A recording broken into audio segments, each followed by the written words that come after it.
যে মানুষকে দেখলেই মনে হয় এটাই তো সত্যিকারের অভিনেতা, না অতিরঞ্জন না অভিনয়ের বাড়াবাড়ি। তিনি পর্দায় ছিলেন যেমন, বাস্তবেও তেমন শান্ত, স্থির কিন্তু অদম্য। তিনি রঞ্জিত মল্লিক, যিনি প্রতিটি চরিত্রে মানুষকে নতুন করে চিনতে শিখিয়েছেন। বাংলা সিনেমার পর্দায় তিনি ছিলেন ভদ্রতার মুখ, কিন্তু নীরবতার মধ্যেও বজ্রের মতো শক্ত। সংলাপ নয়, চোখই ছিল তার অস্ত্র। আসুন জেনে নেই এই কিংবদন্তির গল্প। রঞ্জিত মল্লিকের পরিবারের সাথে সিনেমা জগতের কোনো সরাসরি যোগ ছিল না। রঞ্জিত মল্লিক 1944 সালের 28 সেপ্টেম্বর কলকাতার পশ্চিমবঙ্গের ভবানীপুরের মাল্লিক বাড়িতে জন্মগ্রহণ করেন। তিনি বাঙালি বিজ্ঞানী ইন্দু মাধব মাল্লিকের নাতি। তার ডাক নাম রাজু। তার বাবা ডক্টর হেমচন্দ্র মল্লিক ছিলেন একজন নামকরা চিকিৎসক। বাড়ির সবাই ভেবেছিলেন রঞ্জিত হয়তো পারিবারিক ব্যবসায় যোগ দেবেন বা ডাক্তারি পড়বেন, কিন্তু আশুতোষ কলেজ এবং পরে কলকাতা বিশ্ববিদ্যালয়ের শ্যামাপ্রসাদ কলেজে পড়াশোনা করেন। অভিনয় ছিল তার শখ, পেশা করার কথা কখনো ভাবেননি, কিন্তু নিয়তির লেখা ছিল অন্য। 1970-এর দশকে তিনি পা রাখেন বাংলা চলচ্চিত্র জগতে।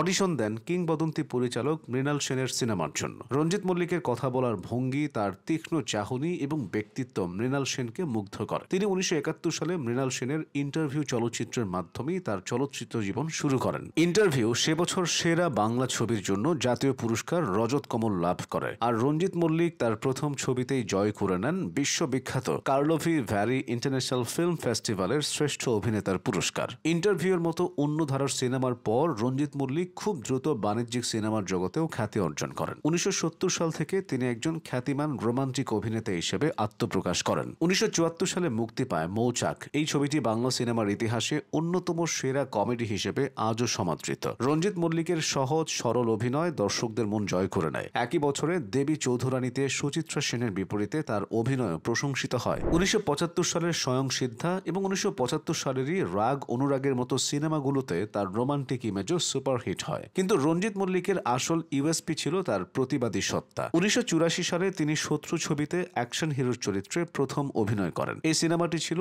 এক কথায় আগুন। একজন সৎ পুলিশ অফিসারের ভূমিকায় রঞ্জিত মল্লিকের অভিনয়, তার ডায়লগ ডেলিভারি গোটা বাংলাকে কাঁপিয়ে দেয়। শত্রু সিনেমাটি এতটাই সফল হয়েছিল যে এটি হিন্দিতে বিরোধ নামেও রিমেক হয়, যেখানে অভিনয় করেছিলেন রাজেশ খান্না। এরপর 1987 সালে গুরু দক্ষিণা, 1989 সালের শতরূপা, 1992 সালের ইন্দ্রজিৎ এবং অনুরাগের মতো অসংখ্য হিট সিনেমা তাকে টলিউডের অন্যতম ভরসাযোগ্য সুপারস্টার করে তোলে। তিনি মৃণাল সেনের পর কাজ করেছেন আরেক বিশ্ববরেণ্য পরিচালক সত্যজিৎ রায়ের সাথে। 1990 সালে শাখা প্রশাখা ছবিতে তার প্রশান্ত চরিত্রটির অভিনয় সমালোচকদের দ্বারা উচ্চ প্রশংসিত হয়। এছাড়াও তপন সিনহা, তরুণ মজুমদারের মতো দিকপাল পরিচালকদের সাথেও তিনি কাজ করেছেন। ব্যক্তিগত জীবনে রঞ্জিত মল্লিক একজন আপাদমস্তক ভদ্রলোক। স্ত্রী দীপা মল্লিকের সাথে তার দীর্ঘ এবং সুখের দাম্পত্য জীবন। তাদের কন্যা কোয়েল মল্লিকও বাবার পথ অনুসরণ করে আজ টলিউডের অন্যতম শীর্ষস্থানীয় নায়িকা। 5 দশকেরও বেশি সময় ধরে বাংলা সিনেমাকে সমৃদ্ধ করার জন্য রঞ্জিত মল্লিক পেয়েছেন